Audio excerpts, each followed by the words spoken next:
Hola, ¿cómo están? Bienvenidos a Punto Equilibrio, el programa de entrevistas del boletín del CIUP, Centro de Investigación de la Universidad del Pacífico. Mi nombre es José Ignacio Cabrejos Portocarrero y hoy día estamos con Elsa Galarza Contreras, directora de la Escuela de Gestión Pública de la Universidad del Pacífico. Con ella vamos a conversar acerca de cómo podemos lograr una gestión pública en servicio de todos los peruanos. Buenos días, Elsa, bienvenida. Buenos días, José Ignacio, un gusto de estar aquí contigo. Elsa, en los últimos tiempos se viene hablando mucho del tema, pero creo que igual hay que reforzarlo. ¿Qué es una política pública? Bien, efectivamente no hay ninguna definición, digamos, concordada sobre qué es una política pública, pero en general te puedo decir que puede describirse como un marco dentro del cual se encuentran las acciones gubernamentales para lograr objetivos públicos, ¿no? A mí me gusta más pensar en políticas públicas como las estrategias que se elaboran a fin de resolver algún problema de orden público común de toda la población, ¿no? Entonces, en ese sentido, las políticas públicas se materializan a través de leyes, de normativas, ¿no? Que incluyen medidas, regulaciones, ¿no es cierto?, para resolver esos problemas, prioridades de financiamiento incluso, y es aplicada por algún organismo público, ¿no? Entonces, las políticas tienen que ver con esa decisión de resolver problemas, ¿no? Implica también la participación de los diversos actores involucrados, porque recuerda que cuando se elabora una política pública, por ley tiene que ser puesta a disposición de la ciudadanía para conocimiento y para recibir comentarios, ¿no? Entonces también cuando se elabora una política pública hay obviamente muchos lobbies, ¿no es cierto? ¿Por qué? Porque se busca pues que los diferentes actores involucrados no se vayan a ver afectados negativamente con las políticas públicas, ¿no? Entonces, una política pública requiere justamente esa visión integral, esa visión más amplia de cómo se engarza esa decisión, esa estrategia que estoy pensando para resolver un problema específico, pero que sin duda va a afectar también otros sectores, ¿no? A otro tipo de personas. Y en ese sentido, ¿qué aspectos deben tomarse en cuenta para que una gestión pública sea moderna y a la vez eficiente? Ok, la gestión pública, porque tú me has preguntado sobre las políticas, ¿no es cierto? Pero la gestión pública justamente viene a ser la implementación de esas políticas, ¿no es cierto? Y entonces, en la implementación ya estamos entrando a la parte más instrumental. Entonces, la gestión pública tiene que ver con el manejo, con las herramientas, con los procedimientos, los procesos, ¿no es cierto?, que yo utilizo para que esa política pública realmente se implemente, ¿no? Entonces, por ejemplo, yo puedo decidir el tipo de contratación que debo hacer, ¿no es cierto? Ese es un elemento clave de la gestión pública. Y yo, obviamente, cuando establezco una política pública, tengo también que planificar, porque tengo muchas cosas sucediendo a la vez, entonces tengo que planificar qué entra primero, qué entra después, en qué tiempo se van a dar las diferentes acciones. Entonces, la planificación es un elemento central también de la gestión pública, ¿no? Entonces, la gestión pública tiene que tratar de que esos recursos, que son recursos de toda la nación, ¿no es cierto?, sean bien implementados, es decir, sean eficientes, no por ningún motivo pues se quiere que los recursos se desperdicien, que los recursos no lleguen realmente a lograr el objetivo, ¿no? Entonces ahí es donde hablamos de eficiencia, ¿no?, que tú lo has mencionado. La eficiencia en la gestión pública tiene que ver con muchos factores. Como economista, muchas veces nosotros decimos, queremos lograr eficiencia, pero a veces es difícil encontrar, digamos, la eficiencia porque son muchos los elementos en juego, ¿no es cierto? Y el decisor público justamente tiene esa capacidad de mirar los diferentes impactos, las diferentes formas de hacer las cosas y decidir cuál es aquella que conviene más, ¿no? Entonces a veces se buscan las cosas más costo efectivas, no necesariamente llegas a la eficiencia, ¿no? Eso va a depender, pero sin duda es la búsqueda de eficiencia de la utilización de los recursos, lo que es un elemento muy importante, ¿no? Entonces, yo siempre digo, no porque sea el sector público no vamos a buscar la eficiencia. Yo creo que estemos en el sector privado, estemos en el sector público, tenemos que hacer las cosas lo mejor, ¿no? Entonces, el sector público es la gran casa, digamos, ¿no? Es el recurso de todos y justamente por eso tenemos que cuidarlo mucho más, ¿no? Entonces, es una doble responsabilidad ahí, ¿no? Exacto. Y hemos conversado pues acerca de eficiencia, ¿no? Acerca de planificación. Y yo te quería preguntar, a la luz de los tropiezos de los últimos gobiernos en la lucha contra la pandemia, ¿no? Se hace evidente la necesidad pues, de trabajar en una gestión pública más eficiente, como tú has mencionado. ¿Cuáles serían las principales falencias que encontramos en el sector público en términos de gestión? Mira, la pandemia nos ha, creo, puesto en evidencia mucho más rápido, de manera mucho más clara, ¿no es cierto?, cuáles son nuestras debilidades actuales, pero también nos ha hecho ver que el futuro va a ser mucho más complejo y va a requerir de nuevas habilidades de los gestores públicos, en realidad de todos, tanto del sector público como del privado, ¿no? A ver, voy a empezar por el futuro y luego voy a nuestras barreras. Hay un trabajo que sacó la OECD justamente en el momento de la pandemia y ahora lo ha ratificado, diciendo que más del 50% de los empleos en el mundo van a necesitar un cambio, ¿no? Van a generar un cambio, lo que significa que las personas van a necesitar tener nuevas habilidades, ¿no? Esas nuevas habilidades son muy importantes de ser capturadas, digamos, por los servidores públicos, porque de alguna manera eso va a implicar el poder hacer muchas cosas y el poder evitar los riesgos, por ejemplo, que se nos van a ver en el futuro, ¿no? Entonces, ¿qué se necesita del nuevo servidor público a futuro? Se necesita que sea un profesional que pueda adaptar la tecnología y la innovación en los procesos, ¿no? El día de hoy todos usamos este aparatito, ¿no es cierto?, del celular, los millennials mucho más, ¿no es cierto?, que nosotros, y entonces todo puede estar acá. O sea, el ciudadano que recibe los servicios, ¿no es cierto?, del sector público, debería tener la posibilidad de que esos servicios se brinden a través de la tecnología más apropiada que llegue a más personas, ¿no? Entonces, un servidor público tiene que tener esas habilidades para innovar, ¿no es cierto?, tanto la gestión como para ver qué nuevas tecnologías, cómo doy mejor servicio al ciudadano.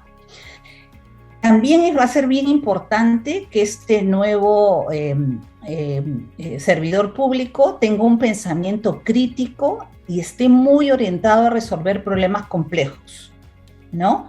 Los problemas ya no son sencillos, pues, porque todos tienen interacciones, no son lineales, ¿no es cierto? Una cosa puede ser buena en el corto plazo, no necesariamente en el largo plazo. Entonces, se necesita que ese gestor público piense más allá de lo evidente, ¿no? Y eso se logra básicamente con el entrenamiento, creo yo, ¿no? O sea, con el poder discutir, dialogar y entrenarse en enfrentar problemas, ¿no es cierto? Y creo que en ese sentido las capacitaciones o la educación para servidores públicos deben promover eso, ponerlos en situaciones de estrés, ponerlos en situaciones.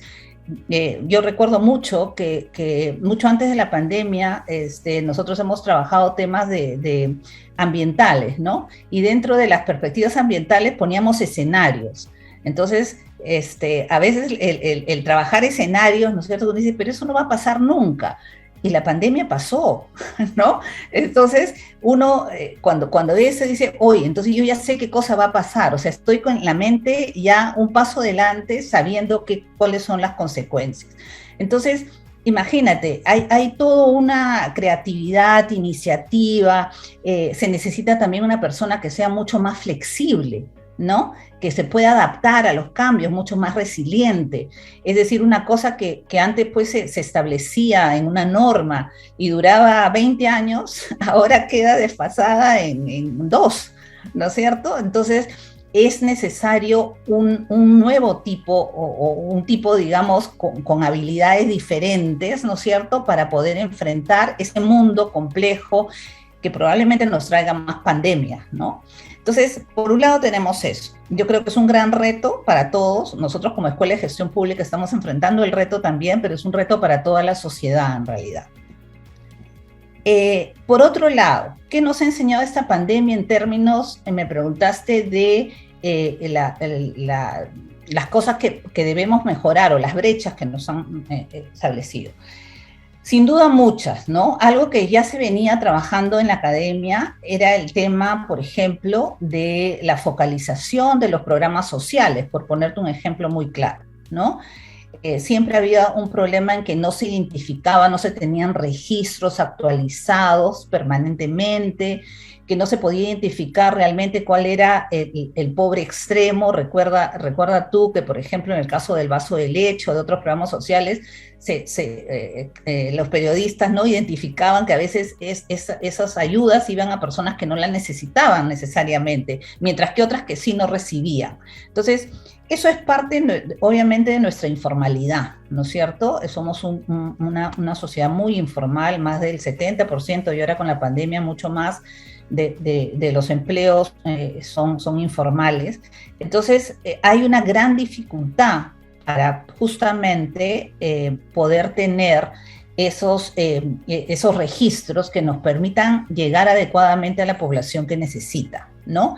Y eso se ve para efectos de servicios de salud, para efectos de educación, ¿no es cierto? Y en general para todos los efectos. Yo no sé quiénes son exactamente, dónde están ubicados, porque tenemos además un país bastante complejo en términos geográficos, pero a su vez rico en biodiversidad, ¿no es cierto? Y todo lo que podemos aprovechar, pero sin duda es un país complejo de administrar. Entonces, la gestión pública pues tiene ahí un reto muy importante, ¿no? Pero definitivamente ese es un tema crucial para poder dar los servicios públicos que se necesitan.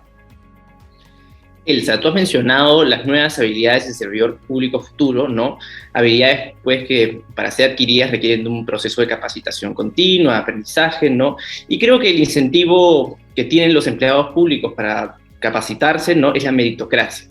Instituciones como el Banco Central de Reserva o la Superintendencia de Banca y Seguros nos muestran cómo una carrera pública basada en el mérito puede generar instituciones, ¿no?, altamente eficaces y eficientes. ¿Cómo se puede favorecer entonces a la meritocracia en todos los ámbitos del sector público? En realidad es un círculo virtuoso, creo yo, el término de la interacción de buenos profesionales y buenas instituciones, porque finalmente las instituciones las hacen las personas, ¿no es cierto? Sin duda, ya se ha venido trabajando mucho el tema de la carrera pública, ¿no? Yo creo que eso es muy importante.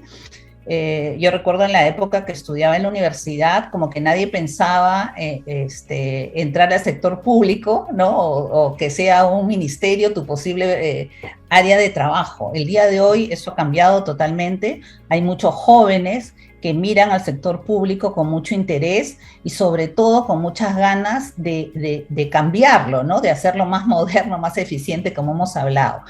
Y sin duda, para poder atraer los mejores cuadros, creo que es importante justamente que haya la posibilidad de ver una línea de carrera.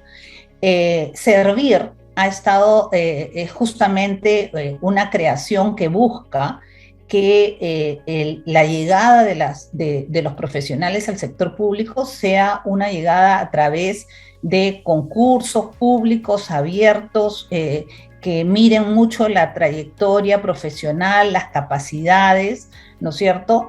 Y eso sin duda va a mejorar la calidad del servidor público, que no solamente es el mismo servidor público, sino la capacidad que tiene ese servidor público de también ayudar a otros con los que trabaja, ¿no? Entonces, yo creo que Servir ha sido un esquema interesante, ¿no es cierto? Ha avanzado sin duda no tan rápido como se hubiera querido porque el aparato público es muy grande Y entonces, pero sí, yo he visto en mi experiencia también, me he topado con gerentes públicos que vienen de servir muy bien capacitados, con mucha voluntad de cambio y sobre todo con esas capacidades que necesita el servidor público para hacer realmente cambios sustanciales, ¿no?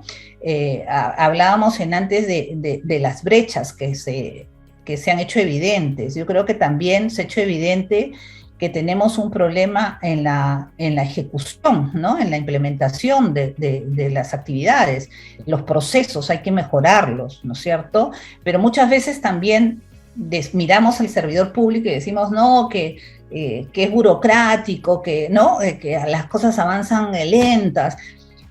Pero hay que también ver que, a diferencia de lo que se ve en el sector privado, digamos que en el caso del sector público, los recursos son de todos los peruanos y por lo tanto hay mucho candado, ¿no? Es decir, hay mucho cuidado en que en el proceso justamente de implementación se cuide que se están cumpliendo todos los elementos que eviten, digamos, hechos de corrupción o posibles, digamos, situaciones de pérdida de recursos. Entonces, eso también obviamente retrasa los procesos, ¿no? Entonces, un servidor público que esté capacitado, que realmente tenga técnicas, instrumentos, herramientas, lo que hemos dicho, creatividad, que pueda adaptar cosas, es súper valioso, ¿no? Y creo que en ese sentido, en la medida de que se vaya poco a poco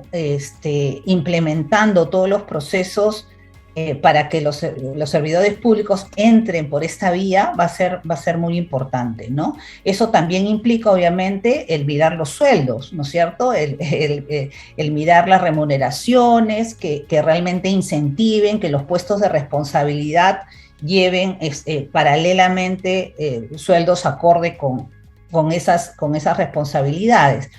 Y sin duda, algo que yo sí quiero resaltar es que estos jóvenes, la formación que tienen los jóvenes que quieren entrar en la gestión pública y están en la gestión pública, puede ser un gran cambio, ¿no? Yo creo que sin duda, tú has mencionado dos instituciones importantes, el Banco Central y la Superintendencia. En ambas instituciones, las propias instituciones tienen digamos, escuela. Ellos reclutan los principales, los alumnos más destacados de universidades, no solamente en Lima, sino también en las regiones, los llaman a un curso, les dan todo un curso de verano, hay un curso de invierno del Banco Central, esos cursos son muy conocidos, ¿no? Y de ellos, de todos los que se han capacitado, escogen a 2, 3, dependiendo, para formar parte de sus cuadros. Entonces, imagínate, esa es una inversión en capital humano importantísima. Y eso se ve reflejado justamente en las instituciones, ¿no? En cómo las instituciones se manejan y qué logros tienen. Entonces, yo creo que está probado, eso funciona. Entonces, hay que ampliarlo, hay que escalarlo, para que el sector público pueda tener justamente aquellos profesionales altamente capacitados. Exacto. Y tú has mencionado, ¿no? Una carrera basada en la meritocracia requiere, pues, también de cierta estabilidad y cierta trayectoria dentro de los organismos y las instituciones públicas. ¿Cuál es la importancia, entonces, de tener servidores públicos con una línea de carrera en el Estado?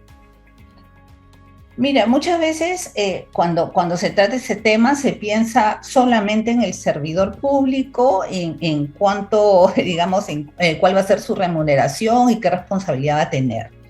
Pero creo que cuando miramos a un profesional en el sector público, debemos mirar también cuánto valor nos va a generar, ¿no? Y eso a veces se olvida. En el sector privado es clarísimo, ¿no? Cuando yo contrato a una persona, un trabajador o un funcionario, yo le tengo claramente sus metas, ¿no es cierto? Y esas metas justamente es la generación de valor de ese individuo a mi empresa, tanto en producción como en servicio, como en performance, etc. En el sector público también. O sea, cuando yo tengo un trabajador que no reúne las condiciones, que no está preparado, ¿no es cierto?, no me va a dar valor. Y esto es un valor público. ¿Ese valor público en qué se traduce? A diferencia de las empresas, no se traduce en un producto específico que voy a vender, se traduce en un servicio que voy a dar. Que la carretera esté construida en el tiempo que se previó, ¿no? Y esa carretera va a servir para que se beneficien miles de ciudadanos, ¿no es cierto? Que el hospital esté hecho, que el servicio al consumidor, al poblador que tiene que sacar su DNI, realmente se dé en las mejores condiciones y que no haga perder tiempo ni al empleado ni a nadie, porque es pérdida de tiempo, es pérdida de recursos, ¿no es cierto? Entonces, creo que se olvida de ver que una carrera meritocrática, una carrera que en el Estado que justamente tenga a un servidor público muy capacitado en su profesión y con esas características que menciono, es vital para que se genere ese valor público. Y ese valor público va a generar beneficios a todos de inmediato.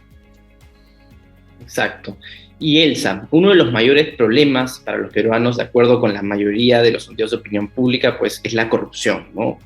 Esta última, además, es un elemento que destruye la confianza de los ciudadanos en el Estado, en las instituciones y en el sistema en general, generando pues espacios para candidaturas y hasta posturas extremistas. ¿Qué políticas públicas se pueden implementar para combatir este problema?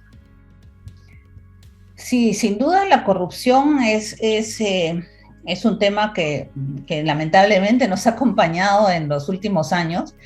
Se han hecho muchos estudios respecto a cuánto perdemos por la corrupción. Recuerdo el último hecho por la Contraloría, justamente antes de la pandemia, en el 2019, que nos decía básicamente que debido a la corrupción se ha perdido como 3% del PBI de ese año, ¿no? Y siempre todo cálculo puede ser mejorado y perfilado, ¿no? Esto se basa en, obviamente, acciones de la Contraloría. Entonces, fíjate tú la magnitud, ¿no? La magnitud del gasto. Estamos hablando básicamente de 23.000 millones de soles, ¿no? Del año 2019. Todo lo que se podría haber hecho con ese dinero. Cuando uno habla de corrupción, entonces, tiene que ver que el impacto de la corrupción es para toda la sociedad. Se dejan de hacer muchas cosas, se dejan de tener servicios públicos, se deja de atender al ciudadano y las necesidades básicas que sabemos que tenemos muchas brechas que cerrar. Ahora, lo primero que también uno piensa ante la corrupción es más en la parte punitiva, ¿no es cierto? En la lucha, en el combate contra la corrupción en sus diversas modalidades. Piensa en las sanciones drásticas, ¿no? Pero creo que no pensamos mucho en cómo prevenirlas. Y ahí está, creo, la clave, ¿no? Es importante que en el Estado se vea todas estas formas de prevenir justamente esquemas de corrupción que se pueden dar a distinto nivel, ¿no es cierto? Hemos visto casos que involucran contrataciones, ¿no es cierto?, que se dan a nivel local, regional, nacional, hasta el escándalo más grande, que es el tema de Odebrecht, que todavía continúa. Entonces, ¿cómo prevenir? Yo creo que en el país se han hecho bastantes avances, ¿no? En términos por ejemplo, institucionales, ¿no es cierto? En la Presidencia del Consejo de Ministros, en la PCM, hoy día existen dos secretarías muy importantes, la Secretaría de Integridad, ¿no es cierto?, y la Secretaría de Gestión Pública también. La Secretaría de Integridad, pues, justamente vino a formarse a raíz de todas estas altos comisionados, estas grandes, digamos, comités que se crearon para luchar contra la corrupción, pero finalmente no estaban anclados, no eran parte de, ¿no?, de una institucionalidad pública que tenía que ver el tema por muchos años. Entonces creo que ahí hubo un gran avance de la PCM en crear esta Secretaría de Integridad que justamente establece distintos lineamientos para que los servidores públicos puedan cumplir esta política nacional de integridad, ¿no? Pero también algo que es bien importante y en el cual todos podemos participar, y eso es muy importante, es lo que se hace a través de la Secretaría de Gestión Pública. Y aquí me refiero al gobierno abierto, ¿sí? ¿Qué cosa es el gobierno abierto? Realmente es un modelo de gobernanza, más que nada, ¿sí? Que implica que los procesos, todas las acciones de las distintas instituciones públicas tienen que hacerse con transparencia, con apertura y con la participación ciudadana, ¿sí? A veces mucha gente, cuando se dice participación ciudadana, se ponen un poquito de reparo porque dicen, uy, ¿ahora qué va a significar esto? Pero yo creo que el día de hoy no podemos pensar en acciones públicas que realmente vayan a ser efectivas y vayan a llegar a cubrir los objetivos si no comunicamos bien a la población. Y sin duda tenemos que trabajar también mucho en que esa participación ciudadana sea una participación informada, ¿no? Entonces, ahí en un momento les voy a contar para ver cuál es el rol que creo que la academia debe jugar en este sentido. Pero te decía, el gobierno abierto, ¿no? Tiene que hacerse evidente. Y el gobierno abierto significa que vamos a tener que pedir a las instituciones públicas que sean más transparentes difundiendo la información, difundiendo los datos. ¿Quiénes son y eso lo puedes ver hoy día, porque han habido avances en ese sentido, hoy día por norma, todos los ministerios, toda institución pública tiene que tener en su web, en su página web, para uso de todos los ciudadanos, quiénes son los funcionarios, ¿no? ¿Cuál es su currículum, ¿no es cierto? Que han estudiado, en algunos casos tienen que también poner si tienen algún conflicto de interés, ¿no es cierto? Para que todo sea muy claro, muy transparente, pero también tienen que comunicar la información, los datos, ¿no? Entonces, se está trabajando hacia, por ejemplo, la posibilidad de que todos los datos de todos los sectores, ¿no es cierto?, sea más amplia y esté en un solo formato. Lo que tenemos hoy día es que cada institución saca la información en diferentes formatos y no necesariamente todos son muy útiles y muy fáciles de ver. Esa es parte del tema, porque también si uno no da esa información a los ciudadanos, a cualquiera que quiere verla, entonces uno no puede saber si se están haciendo las cosas bien o mal, ¿no? Entonces todos los informes, todo eso tiene que estar a disposición pública. En los últimos años hemos trabajado mucho en eso y creo que se han dado avances importantes, pero se tienen que seguir trabajando para lograr justamente que con la transparencia, con la rendición de cuentas, justamente se evite la corrupción, ¿no? Creo que eso es muy importante y la participación de todos es importante para lograr eso. Comprendo. Elsa, tú has mencionado la transparencia, el gobierno abierto, ¿no? Para que hayan estas cosas se requiere información y también para gestionar adecuadamente el sector público, pues hace falta información, ¿no? Y en una de tus últimas columnas, tú justamente hablas de la necesidad de la mayor información para una mejor gestión pública. ¿Cómo nos ha afectado la falta de acceso a la información en esta pandemia? Bueno, se ha tratado en realidad de dar la información, pero como te comentaba, tenemos un problema de fondo, ¿no? Que es que no tenemos los adecuados registros, ni siquiera tenemos un catastro, por ejemplo, actualizado, ¿no? En las ciudades, ya no estoy hablando de áreas menos pobladas. Entonces, yo creo que sí necesitamos mejorar nuestros datos, ¿no es cierto? Como se dice, es difícil gestionar algo si no lo puedo cuantificar, si no puedo saber de qué estoy hablando, ¿no? Entonces la pandemia nos ha forzado por lo menos a avanzar en esto rápidamente. Creo que el sector salud está mejorando mucho, pero aún vemos falencias, ¿no? Aún vemos ciertas brechas tecnológicas, por ejemplo, ¿no?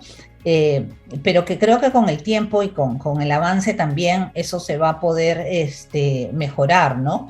Pero yo también insisto en que no solamente es la data cruda, también son indicadores, ¿no? También es información cuantitativa que nosotros como ciudadanos también necesitamos tener. O sea, ¿cómo podemos nosotros discernir si una política pública prioriza o no prioriza un tema, ¿no? Si no sabemos la gravedad, la amplitud del tema, a cuánto se está afectando, a cuánto se está impactando, ¿no? Y finalmente, muy pocas veces se hace una evaluación final de la política. O sea, finalmente tú dices, oye, ¿y esta política fue buena o no? Ya se aplicó 5 años, no sé. Y seguimos haciendo lo mismo, pero no nos preguntamos o se nos ocurre otra política que trata de descubrir la rueda, ¿no es cierto? Cuando ya tenemos una base o cuando tenemos experiencias también de otros países, ¿no? Que nos pueden ayudar mucho para hacer una mejor política o hacer una mejor gestión. Entonces, necesitamos también que la data sea transformada en indicadores. ¿Qué tipo de indicadores? Hay indicadores de problemas, ¿no es cierto?, que nos dicen la magnitud justamente de los impactos de determinado tema. Hay indicadores de desempeño para saber si lo que estamos haciendo está bien o no en el camino, ¿no? Hay indicadores de resultado también para evaluar justamente la efectividad de nuestras acciones. Y esos son indicadores muy simples, sencillos, fáciles de entender, pero requieren un trabajo y requieren ser difundidos para que la población o los actores involucrados realmente la sepan. ¿Y eso qué va a permitir? Va a permitir que justamente estemos mejor informados para reclamar a nuestro alcalde, para reclamar a nuestro regidor, a nuestro congresista, quien sea, ¿no es cierto? Diciendo, mire, no hemos avanzado, ¿no? O mire, lo felicito porque sí hemos avanzado, ¿no? Entonces creo que la data, la información es muy importante también para garantizar las mejoras en los procesos, en la gestión pública en general. Y Elsa, tú diriges la Escuela de Gestión Pública de la Universidad del Pacífico. En ese sentido, un pilar fundamental para la mejora continua en las instituciones del Estado es el aporte que pueda realizar la academia, instituciones como la EGP. ¿Qué puede hacer la academia para incidir en las políticas públicas? Mira, con la experiencia de los últimos años y la situación, digamos, política, institucional, más la pandemia que hemos pasado, creo que queda claro que la academia necesita jugar un rol mucho más importante, mucho más activo, diría yo, en la sociedad en general, ¿no?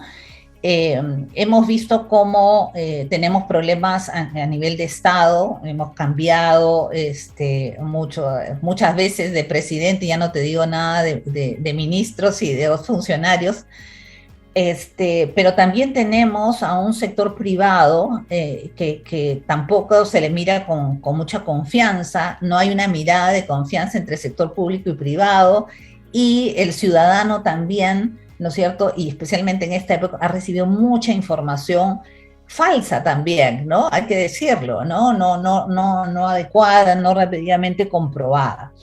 Entonces, si estos tres actores, sociedad civil, empresa privada, sector privado y sector público, tienen esa crisis, ¿no? Estamos en una crisis, la academia necesita salir, ¿no es cierto?, a ayudar a reconstruir esta confianza. Y yo creo que como academia tenemos muchos instrumentos que pueden ayudar justamente a mejorar lo que yo llamo esta gobernanza pública, porque para mí el tema del sector público no es mirar solamente a las instituciones públicas. La gobernanza pública es amplia, incluye a todos, ¿no es cierto? No hay forma de que se logren objetivos o metas o resultados trabajando aisladamente.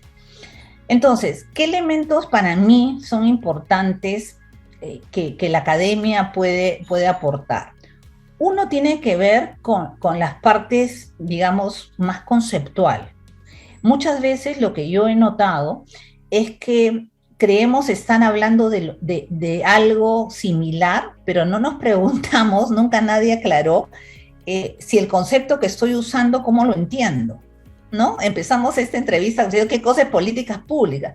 Deberíamos empezar todas las reuniones de diálogo diciendo, definiendo bien qué cosa estamos queriendo decir con determinados términos, ¿no? Porque uno puede suponer que entiendes, pero estamos entendiendo cosas distintas. Entonces, la academia tiene esa posibilidad de aportar en clarificar, ¿no es cierto?, los temas que se tratan, los conceptos, a qué me refiero cuando hablo de determinado tipo de acción pública. Un segundo elemento tiene que ver con lo que hablamos de la data, con los indicadores. ¿No es cierto? La academia maneja mucha información cuantitativa, ¿no? Solamente que ahí hay que también decir que la academia le gusta hablar en difícil, pues, ¿no? Y le gusta poner estas ecuaciones y estas cosas que cuanto más difícil me siento mejor, ¿no? Pero en términos de lo que yo llamo la investigación aplicada, ¿no es cierto? Tenemos que bajar a cosas que el común de las personas puede entender, ¿no? Y entonces, data e indicadores, como te mencioné antes, son también una contribución que puede hacer la academia para que se entienda mejor, ¿no es cierto?, cuáles son los efectos, las magnitudes de los problemas que estamos hablando.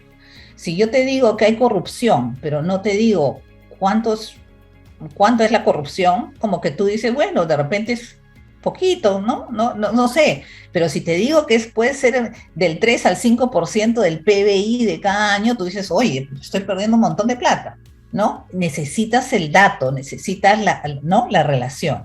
Entonces, eso despeja muchas cosas, ya no son opiniones, son datos, es realidad, es lo que dice la evidencia. Y justamente el tercer tema es la evidencia científica, ¿no? Yo creo que hay mucho trabajo increíble, interesante, que aporta un montón, ¿no?, a las políticas públicas, que se queda justamente en eso, en estudios, en libros, pero que no va realmente directamente a quien lo necesita. Y yo creo que en ese sentido también la academia juega un papel importante, porque deberíamos poder traducir esa investigación en algo concreto para la formulación, diseño de políticas o para mejorar los procesos en la gestión pública, los procedimientos, etcétera, o crear nuevas herramientas. Por ejemplo, algo que se ha creado acá en el Perú es obras por impuestos. Obras por impuestos es algo que en América Latina es el Perú el que creó este tema. Y ayer justamente estuve en un evento donde hablamos obras por impuestos para temas de agua y saneamiento, porque este es un mecanismo que se aplica a cualquiera, o sea, se inició con infraestructura, por ejemplo, ¿no? Es decir, las empresas invierten en una determinada infraestructura que es importante para la zona y eso va contra los impuestos que tiene que pagar, ¿no? Ese es el mecanismo, es muy sencillo. Pero se puede aplicar a agua y saneamiento, se puede aplicar a infraestructura, se puede aplicar a muchos otros temas, ¿no es cierto? Y en eso hemos sido súper exitosos, ¿no? A nivel de América Latina, todo el mundo nos mira, oye, qué interesante.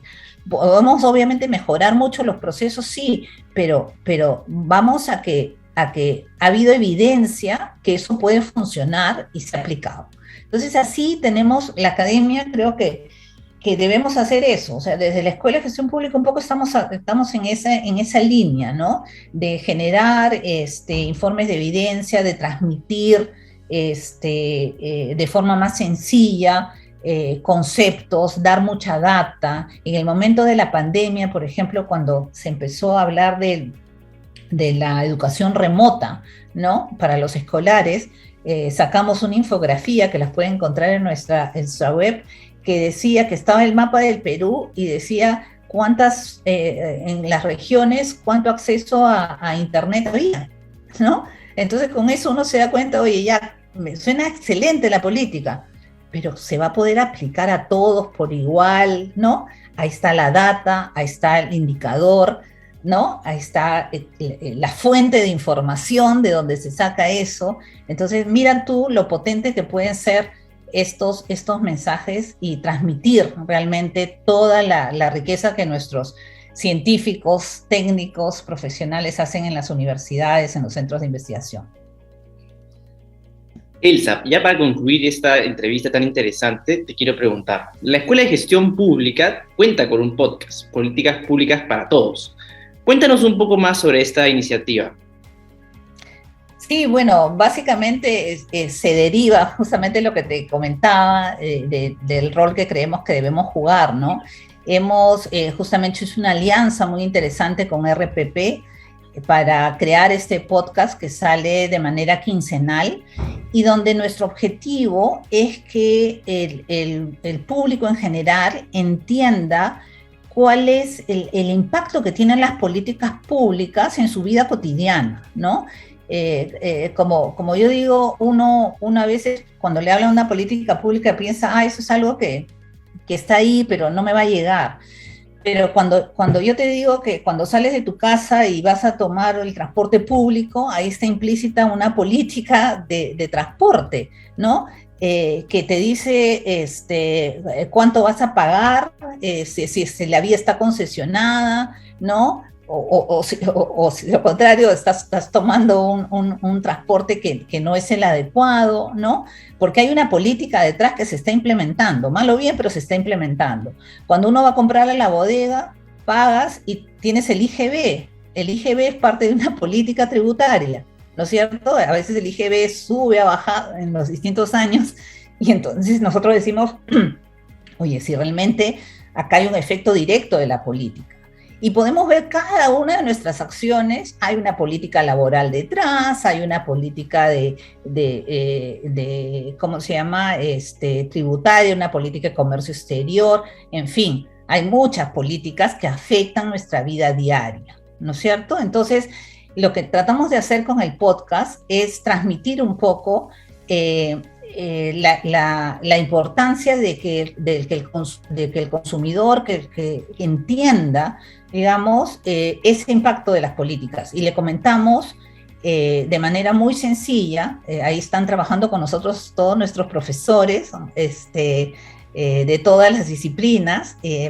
Ustedes saben que tenemos muchos de nuestros profesores tienen mucha también experiencia en políticas públicas, han estado en diferentes momentos y están actualmente también en distintos comités públicos, trabajan para aportar justamente a las políticas, así que nos pareció que este era un vehículo muy importante justamente para cubrir ese rol. Queremos que la gente se entere, que entienda cómo funcionan los mercados, a veces es complicado, ¿no? Pero se explica de manera sencilla.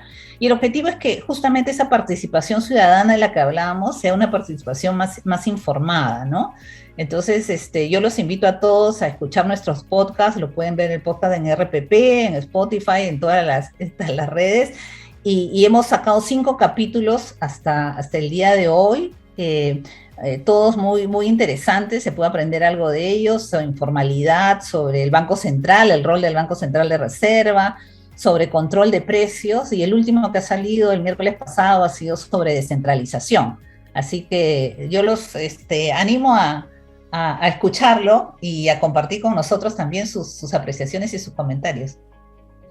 Yo también quisiera invitar al público a verlos, yo he tenido el privilegio de escucharlos y realmente valen bastante la pena. Muchísimas gracias, Elsa, por esta entrevista tan ilustrativa, ¿no? Ha sido Elsa Galarza, directora de la Escuela de Gestión Pública de la Universidad del Pacífico. Invito a todos a estar atentos a nuestras redes sociales, tanto a las de la Universidad del Pacífico como a la de la Escuela de Gestión Pública, el Centro de Investigación y el Fondo Editorial. Y nos vemos en una próxima edición de Punto Equilibrio. Muchas gracias, Elsa.